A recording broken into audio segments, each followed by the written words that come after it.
आज के समारोह में मेरे साथ यहां पर उपस्थित उत्तर प्रदेश सरकार में पर्यटन और संस्कृति मंत्री श्री जयवीर सिंह जी,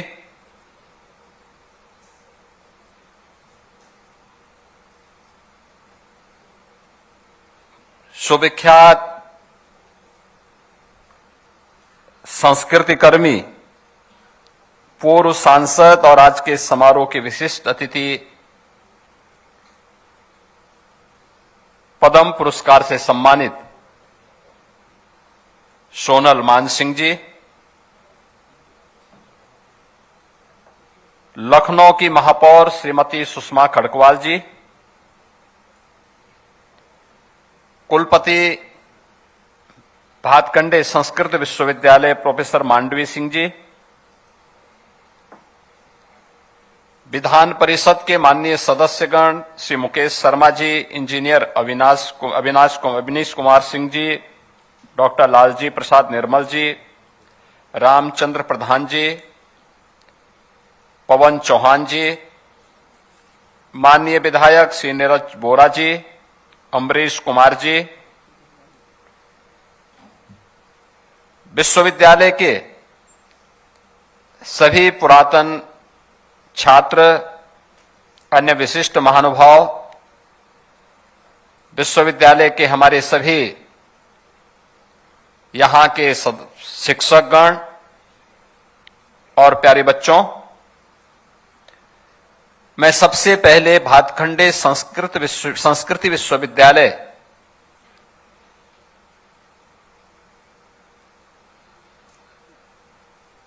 जो आज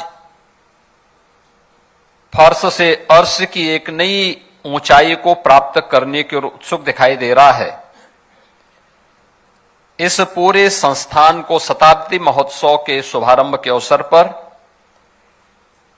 उत्तर प्रदेश सरकार और उत्तर प्रदेश की जनता की ओर से हृदय से बधाई देने के लिए आया हूं। मेरी बधाई और मंगलमय शुभकामनाएं स्वीकार करें।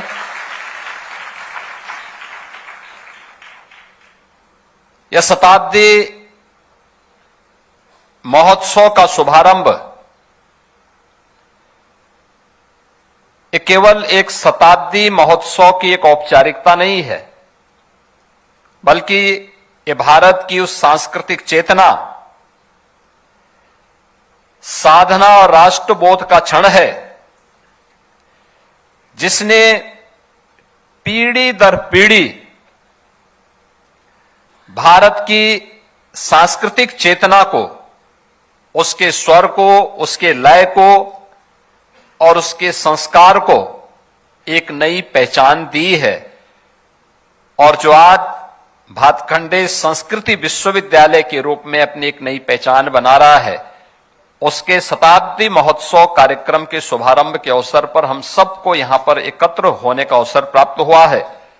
मैं इस अवसर पर भातखंडे संस्कृति विश्वविद्यालय, जिसने इन 100 वर्षों में भारतीय संगीत, नृत्य, नाट्य और ललित कलाओं को न केवल संरक्षित किया, अपितु उन्हें आधुनिक शैक्षणिक व्यवस्था से प्रतिष्ठित कर एक संस्कृति कर्मी भी राष्ट्र निर्माण में अपना योगदान दे सकता है, अपनी उस भूमिका का बखूबी निर्वहन करने का प्रयास किया है। इसके लिए मैं भातखंडे संस्कृत विश्वविद्यालय से जुड़े हुए उन सभी महानुभावों के प्रति कृतज्ञता ज्ञापित करते हुए, उनके प्रति जिन्होंने इस संस्थान को आगे बढ़ाया था, उनके प्रति इस अवसर पर उनका विनम्र स्मरण करते हुए उनको श्रद्धांजलि भी अर्पित करता हूं। हम जब संस्कृति शब्द कहते हैं, राष्ट्र की आत्मा संस्कृति में होती है। जैसे कोई मनुष्य है, आत्मा जब उस शरीर से अपना संबंध तोड़ देती है तो शरीर निस्तेज हो जाता है, मृत हो जाता है। ऐसे ही राष्ट्र के जीवन में भी होता है। अगर उसकी संस्कृति उससे अलग कर दिया जाए तो राष्ट्र निस्तेज हो जाता है, खंडर हो जाता है, अपनी पहचान को खो देता है।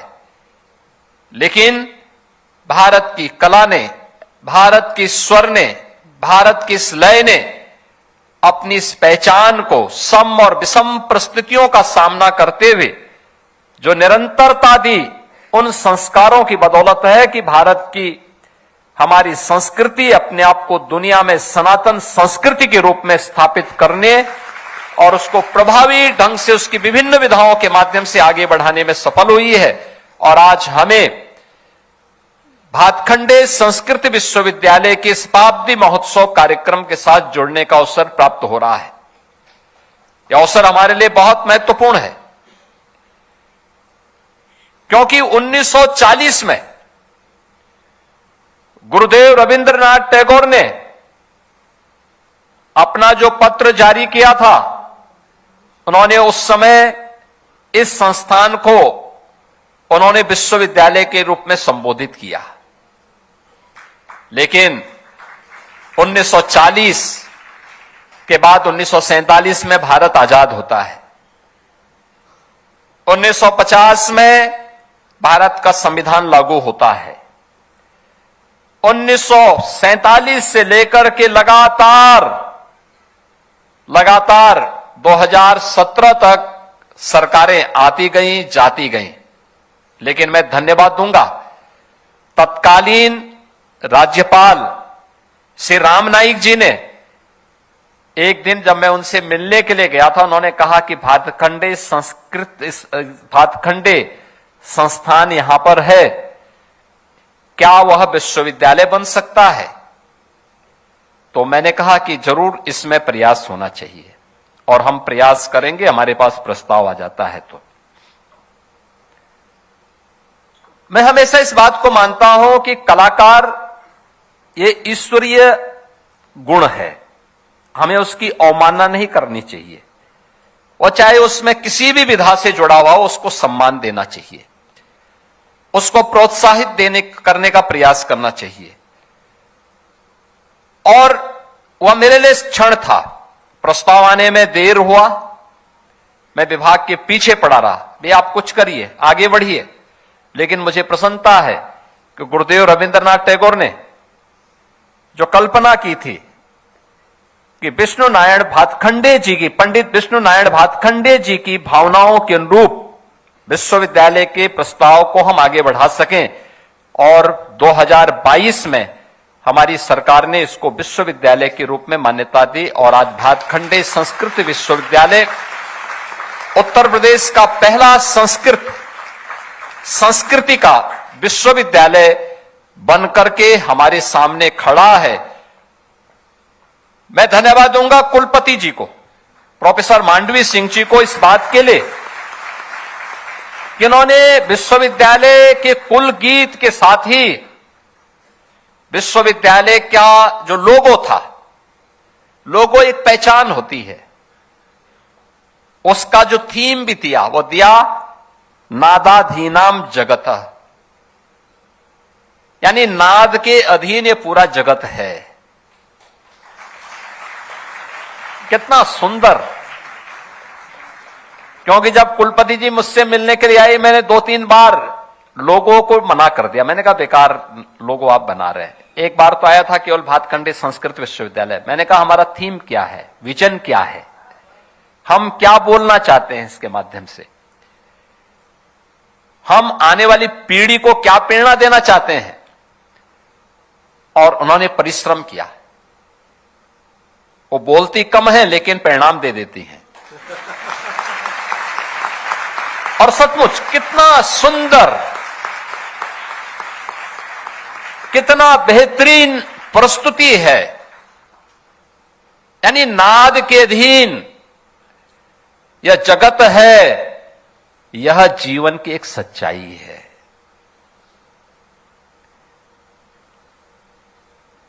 आपने देखा होगा इस जगत का पहला स्वर है ओंकार का। यह आप कभी एक नाद योग होता है।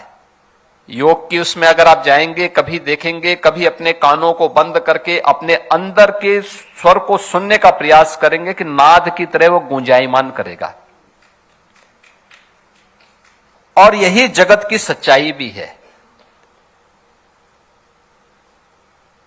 यही विज्ञान भी कहता है, अध्यात्म भी यही कहता है, और संस्कृति भी यही कहती है, और यही भातखंडे संस्कृत विश्वविद्यालय भी कह रहा है कि नाद के अधीन यह जगत है, और उस नाद को पहचानना यही संगीत की अलग अलग विधाओं के द्वारा किया जाने वाली वह साधना का हिस्सा है। कोई स्वर के माध्यम से, लय के माध्यम से, कोई नाट्य के माध्यम से, कोई उसे अन्य तरीके से अलग अलग विधाओं के माध्यम से उसकी प्रस्तुति करता है। और वह प्रस्तुति अब यह भातखंडे संस्कृत विश्वविद्यालय के माध्यम से हम सबको देखने को मिलेगी। और मुझे बहुत अच्छा लगा कि यहां के पूर्व कलाकारों को आज यहां के पूर्व छात्रों को सम्मानित किया गया। और बहुत अच्छा मैं देख रहा था, यहां पे लोग आए थे, उन सब की अपनी प्रस्तुति होती है। उनके माध्यम से न केवल वह भातखंडे की इस परंपरा को, बल्कि जहां कहीं भी जाते हैं उत्तर प्रदेश को भी उनके नाम पर एक पहचान मिल जाती है, एक सम्मान मिल जाता है। और मैं इसीलिए मालिनी अवस्थी जी से कह रहा था कि आप आज अकेले आए हैं, अवनीश अवस्थी जी नहीं आए थे। मुझे कार्यक्रम होने जा रहा है, अवनीश अवस्थी जी ने सुबह सूचना दी, लेकिन वे स्वयं गायब हो गए। वे भी बहुत अच्छे कलाकार हैं, लेकिन वे आज यहां पे उपस्थित नहीं हुए। लेकिन आज मुझे अच्छा लगा कि इन कलाकारों को यहां पर सम्मानित दिया गया।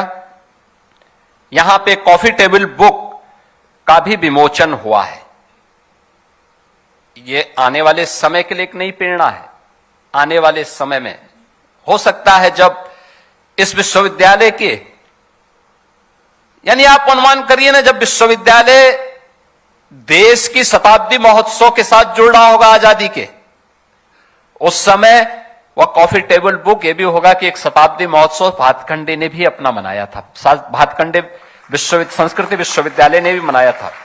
आज स्मारक डाक टिकट भी यहां पर अनावरण किया गया है। यह भी अपने आप में एक स्मरणीय है। और मैंने यहां के पुराने चित्रों को देखा है, उन सभी बातों को मैंने यहां पर देखा है। और मैं इस बात को कह सकता हूं कि पंडित विष्णु नारायण भातखंडे जी का जो योगदान है, याद करिए 1940, 1926 यह देश गुलाम था, औपनिवेशिक दमन का शिकार था। उस समय अभिव्यक्ति की स्वतंत्रता नहीं थी। संगीत के लिए, कला के लिए कोई मंच नहीं था। उस कालखंड में उन्होंने भारतीय संगीत को वैज्ञानिक आधार दिया, शास्त्रीय अनुशासन और सुव्यवस्थित पाठ्यक्रम उस समय उन्होंने प्रदान किया।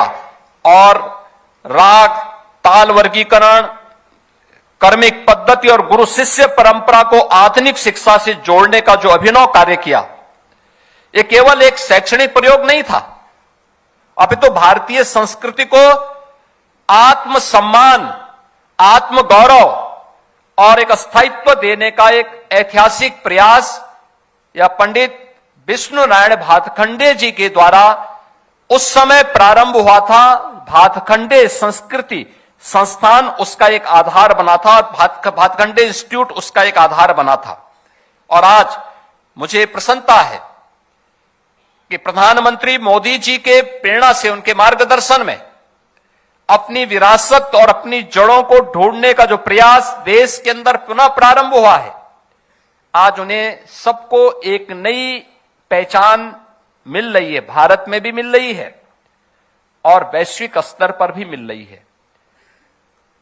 आप याद करिए 2019 में जब कुंभ का आयोजन प्रयागराज की धरती पे हुआ था, हजारों वर्षों की विरासत है, लेकिन कुंभ के आयोजन के साथ देश जुड़ सके, यूनेस्को उन्हें भारत के अमूर्त सांस्कृतिक धरोहर के रूप में मान्यता दे सके, यह भी हमें देखने को मिला। और इसी वर्ष जनवरी में जब हमने इस सदी के महाकुंभ के आयोजन को किया था, आपने देखा होगा जिन लोगों की यह मान्यता थी कि आज का युवा अपनी संस्कृति से विमुख हो रहा है, महाकुंभ के आयोजन के साथ, जिसके बारे में औपनिवेशिक कालखंड में यह मान्यता थी कि इसमें तो वे लोग आते हैं जो लोग सामान्य रूप से, उनके बारे में बहुत खराब धारणा ब्रिटिशर ने बनाने का प्रयास किया था। लेकिन महाकुंभ 2025 के आयोजन के साथ जो भी जुड़ा होगा उसने देखा होगा कि इस आयोजन में 66 करोड़ से अधिक श्रद्धालु आए थे और इसमें से सर्वाधिक संख्या युवाओं की थी। सबसे बड़ी संख्या युवाओं की इस आयोजन में आई थी। न केवल भारत के हर कोने से बल्कि दुनिया का हर युवा इस आयोजन के साथ जुड़ने का उत्सुक था। दुनिया का हर युवा इस आयोजन के साथ जुड़ने का उत्सुक था। ये दिखाती है कि हम थोड़ा उन्हें प्लेटफॉर्म उपलब्ध करवाएंगे, वे लोग अपने आप आगे बढ़ते हैं, अपने रास्ता स्वयं तैयार कर लेंगे और उसी क्रम को आगे बढ़ाने का काम आज हम सब आगे बढ़ा रहे हैं। आज मुझे प्रसन्नता है कि उत्तर प्रदेश जैसे राज्य में, जहां पर प्रधानमंत्री मोदी जी से इस राज्य का स्वयं देश की संसद में प्रतिनिधित्व करते हैं, यहां पे अभी हमारी विशिष्ट अतिथि के रूप में उपस्थित सोनल मानसिंह जी जब यहां पे अपना उद्बोधन दे रही थी, कितना सुंदर उन्होंने कहा कि हम जब नृत्य करते हैं तो नटराज के रूप में भगवान शिव हमारे सामने दिखाई देते हैं। जब हम वीणा में अपने स्वर को लय दे रहे होते हैं तो साक्षात सरस्वती, माता सरस्वती हमारे सामने होती है। हम जब कोई संवाद किसी नाटक में कर रहे होते हैं तो राम की मर्यादा हमारे सामने उस समय देखने को मिलती है। और जब हम किसी रस में डूबे होते हैं तो कृष्ण की रसधारा भी हमारे साथ जुड़ती हुई दिखाई देती है। ये कहां मिलेगा? ये सब कुछ तो उत्तर प्रदेश के अंदर मौजूद है। सब कुछ उत्तर प्रदेश के अंदर हमारे पास मौजूद है और इसलिए हमारी सरकार ने इस बात को सुनिश्चित किया है कि इस कलाकारों को सुरक्षित, सम्मानित और सशक्त वातावरण प्राप्त हो, उस प्रकार का प्लेटफॉर्म सरकार देने के लिए पूरी तरह प्रतिबद्ध है और सरकार इसके लिए हर प्रकार का कार्य करेगी। इसके लिए कलाकारों के कल्याण के लिए, उनके स्वास्थ्य, उनके प्रशिक्षण, उनके लिए मंच, उनके लिए आजीविका, इन सब के लिए हम लोग एक व्यवस्थित नीति के तहत उसे आगे बढ़ाने का कार्य करेंगे।